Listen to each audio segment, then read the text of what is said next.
as we talked about and discussed in voir dire, we believe the real issue in this case is why. Why did she shoot and kill her husband? As I said, the evidence will show on March 12, 2007, Mr. Hoerig returned home sometime between 9 and 10 in the morning. He'd been out of town a few days before, flying for Southwest Airlines.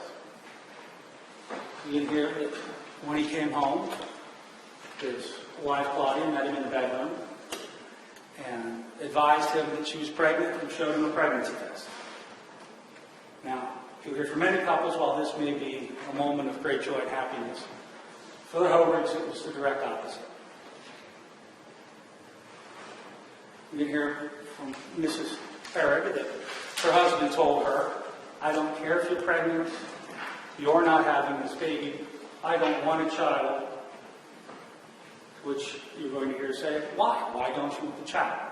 She's going to tell you, Mr. Hoerig told her, "My 18-year-old daughter's pregnant, and I'm going to take her child and raise her child so that my daughter can go to college." You can hear Mrs. Hoerig tell you that she told him that she would go ahead and move back to New York and have the child there. She's going to tell you that she told him, or he told her, that "You don't understand. I don't want the child."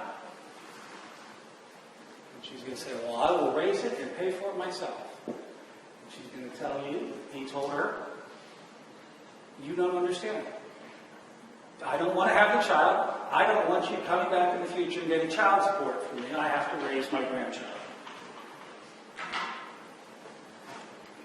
You're going to hear that Ms. Hoerig told him that she wasn't going to have an abortion, she was going to have this child. And Mr. Hoerig told her, "We'll finish this argument later, I want to go have a shower." She's going to tell you, and the evidence will be that he went into the bedroom, she left, he went in and took a shower. You hear that he was in there about an hour. You hear during that time Ms. Hoerig was visibly upset, anxious. You can hear from her that she found a bottle of alcohol they brought back from Brazil. You can hear she started drinking. You can hear evidence and see photographs from the crime scene that the half-empty bottle of alcohol was found in the house on the bed. You can hear from Mrs. Hoerig that she continued to think and be upset. Her mind wandered to the 357 that she had purchased just a few days before. You can hear from Mrs. Hoerig that the 357 was sitting in the bedroom in the small closet you saw. You can hear and see photographs of the device that I'm going to call a suicide rig that she had built to hold the gun so that she could kill herself. Because when you'll hear all that evidence, you'll hear evidence from her and her testimony and her recorded testimony that she decided the way to get Mr. Hoerig to talk to her was to take the gun and stand outside the door so that when he opened the door to the bedroom, he saw her with a gun at his head. You're going to hear that she did that in that small little landing that you stood on earlier today in that house. You're going to hear from her that there was indication she wanted to talk with him. They wanted to talk about this. You're going to hear that a small struggle ensued while he attempted to get the firearm from her.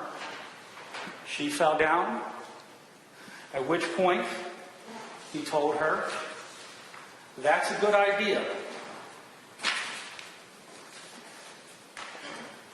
Just do me a favor. Wait till I'm out of here. Go down to the basement and do it so you don't get blood all over my paintings." You're going to see pictures of his paintings that he had. You hear Ms. Hoerig's statement that at that point he's walking down that very small little stairwell. That he's a couple steps down the stairwell. That he has his shoes on, that they're untied. You hear from Mrs. Hoerig at that point, enraged, she stood up, fired the first shot, striking him in the back. You can hear her say that "I knew that that shot killed him because he went limp. His leg buckled under him, and he stumbled down the last couple of steps, falling as he lay. His shoes came off." She said at that point that she thought she fired 2 more times at him. You're going to hear from the evidence that there were a total of 5 shots. The shot that killed him, and then 3 shots that were fired from about the same location based upon the trajectory. 2 of which missed and were on the floor. The 3rd shot was into his back as well. You can hear that a final shot was taken and into the side of the head. You can hear that the evidence of the doctor, Dr. Flora, you're going to hear his evidence, his statement, that as the state sat on opening, as they discussed, the shot would be right up here close, and they said prior calculation. You can hear from their doctor, their expert, that Carl Harwood was already dead. But that shot is post-mortem. He was dead at the time of that shot.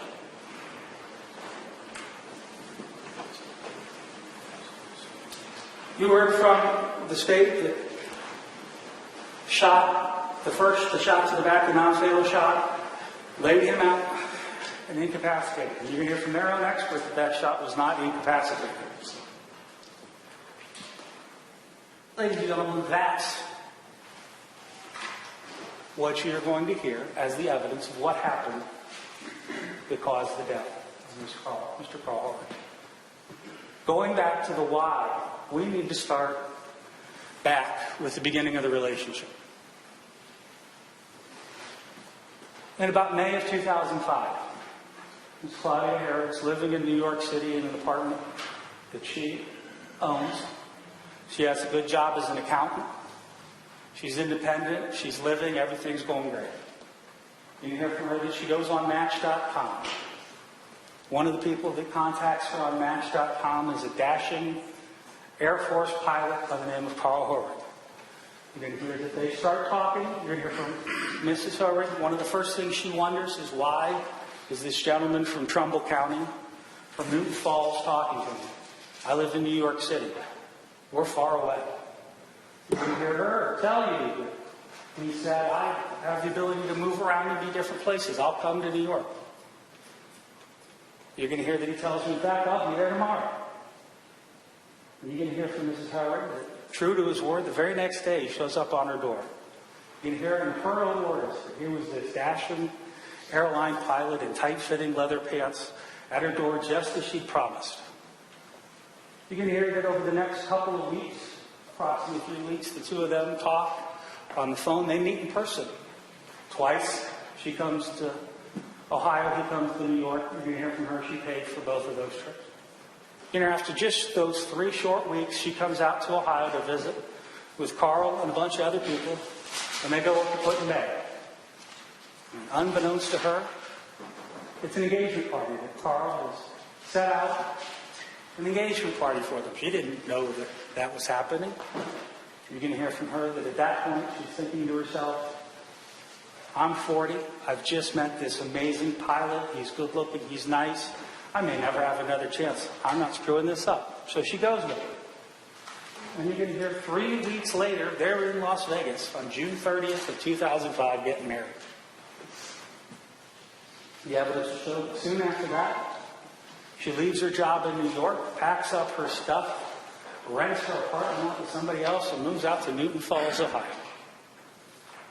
You're going to hear that soon after she moves out to Newton Falls, Ohio, Carl signs up and takes a 3-month training course in Texas, leaving Claudia alone, by herself, unemployed, in a home, in a city in the state she's never been in. She's also going to tell you at that time, unbeknownst to her, again, his 16-year-old son was going to be living there. You hear from Ms. Hoerig. He spent about the next 3 months taking care of his kid, paying bills, in his house with him gone. You can hear she said it was a rocky start to their marriage. It's a bad way to start. You hear from Mrs. Hoerig that, however, things got better. She found a job as an accountant in Ohio. She lived in Newton Falls. They slowly began to work and get things better between the two of them. You're going to hear from her that his schedule was difficult. He's gone 3 days at a time, flying, back for a day. But they're working on it. Things are going well. And then you're going to hear from her the unexpected happened. She became pregnant for the first time. You can hear from her that when she and Carl first started dating and getting together, she didn't think she could get pregnant. But lo and behold, you're going to hear from her she did. And you can hear from her this was the first time Carl expressed to her that he didn't want children. He wanted no part of children, and he wanted to get her an abortion. And from Ms. Hoerig, she didn't want that, didn't like that idea. And then she had a miscarriage. You can hear sometime later a second unexpected pregnancy with the same results, a miscarriage. You can hear at this point the marriage is difficult and on the rocks. They all know it only lasted 2 years. And they're trying to make it work. You hear from Ms. Hoerig that after the second miscarriage, she started to suffer anxiety and depression. All she had at that point was her job. She has a husband flying in and out of town. No real friends in the area. You can hear that goes on for a while until we reach kind of a tipping point in February of 2007. You can hear all the parties realize marriage was not good. Things were not going well. They were discussing separation. And you can hear that on February 7th, 2007, just a little over a month before Carl's death, Claudia Hoerig took an entire bottle of sleeping pills, calls people in New York, told them she'd taken poison, told Carl she'd taken poison, got in her Nissan Altima and drove off the road to kill herself. You can hear there was a 911 call. Subsequently, Ms. Hoerig is involved in an accident, drives into a pole, was taken to the hospital, and subsequently admitted to St. Joseph's Medical Center on a psychiatric hold where she spends the next 8 days because she's a danger to herself. You can hear Carl comes and sees her at various times. You're going to hear that one of the things that's discussed in that is that Claudia had just recently attempted suicide by trying to shoot herself. So you're going to hear Carl decided he better lock up and hide the firearms. You're going to hear eventually she's released after her 8-day stay and goes back to the house. You're going to hear because of the issues she's had and the issues she was having, she loses her job. So now we're at the end of May. Claudia's home, suffering from anxiety, depression, in the mental state where she's attempted suicide. And she's home alone because Carl has decided to resume flying. He's flying in and out of town. You can hear that beginning in early March, Claudia starts to decide she's going to kill herself again. You can hear that on March 10th, 2007. She's decided she's going to try and do it again. You can hear from her that she researched all sorts of ways to kill yourself. All type about the best way to kill yourself, and decided that shooting yourself was the best option. You can hear that on March 10th, she goes to the bank, takes out the majority of her money, separate bank accounts. Neither person's bank accounts overlapped. 100% her money, $9,900, and wires it to her father in Brazil. You're going to hear her tell her, I wired in the $9,900 because I wanted my family to have it in Brazil because I was going to kill myself. You hear that she goes to slug masters and starts asking questions about guns and firearms and ends up buying a .357 Magnum, in part based upon the advice she got. You're going to hear that she goes to the Warren shooting range, practice her shot shooting. She knew both of these locations from her husband, Carl. These were places that he'd actually taken her. She goes there and is shooting, and the individual there, you're going to hear, tells her that she really doesn't want a .347 or .357. She wants .45. It's better for all the purposes. Ladies and gentlemen, you'll hear the evidence that she filled out. You'll see it. She filled out all the paperwork, all set to buy the .45, except she's got no money in the account because she had sent $9,900 to her family. So she says to the individual, I'm going to come back Monday and buy this. Monday afternoon, I'm going to come back and buy this .45. After that, she goes, she's going to go to Gander Mountain where she buys .357 Magnum and .45 caliber ammunition. You hear that she goes home, and then you're going to hear about the night of the 11th. And on March 11th, the night before her husband died, she's home alone on her computer searching .357 and suicide. Guns, suicides. gun deaths for hours.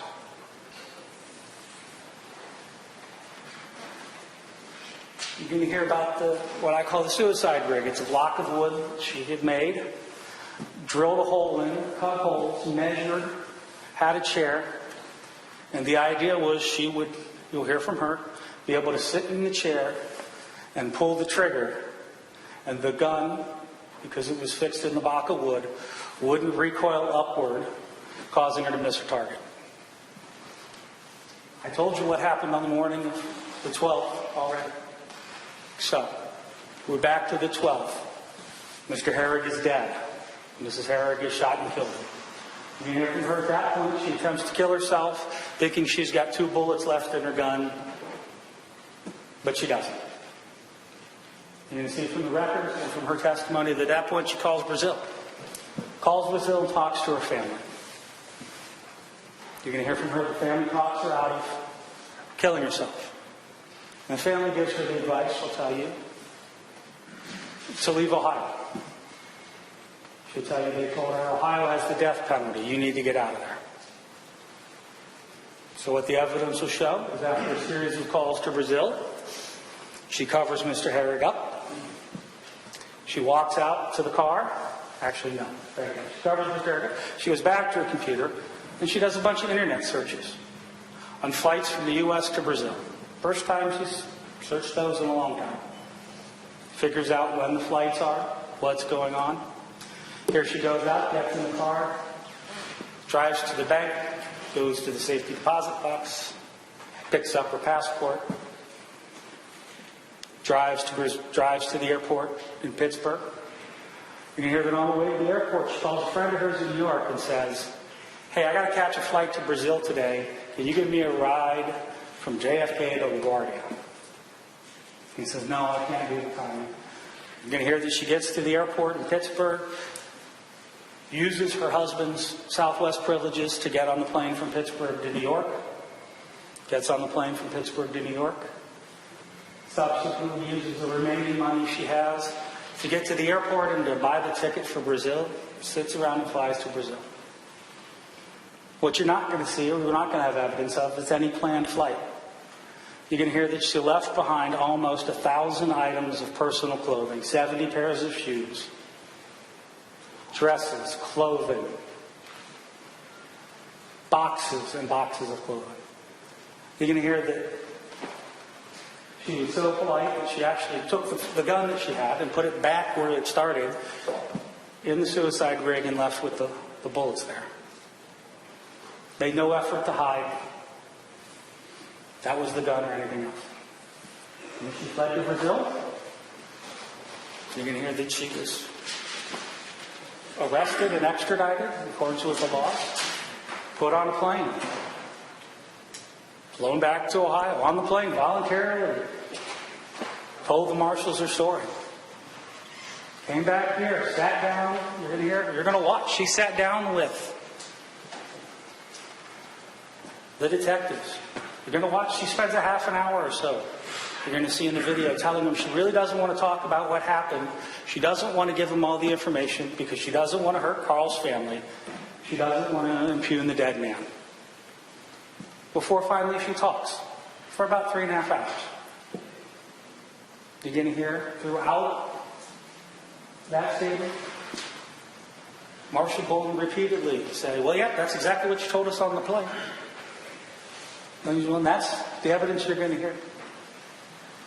As Mrs. Hoerig told you herself, as she will say herself on the thing, Carl Hoerig is dead because she shot him. And she shot him because at her moment of weakness, 30 days after she's attempted suicide, when she wants to have a conversation with him, he tells her, go ahead, kill yourself. Just do it in the basement so you don't get my stuff messy. Ladies and gentlemen, that's the evidence you're hearing. That's why the lie is so important in this case. You won't hear any evidence of premeditation, planning, or design.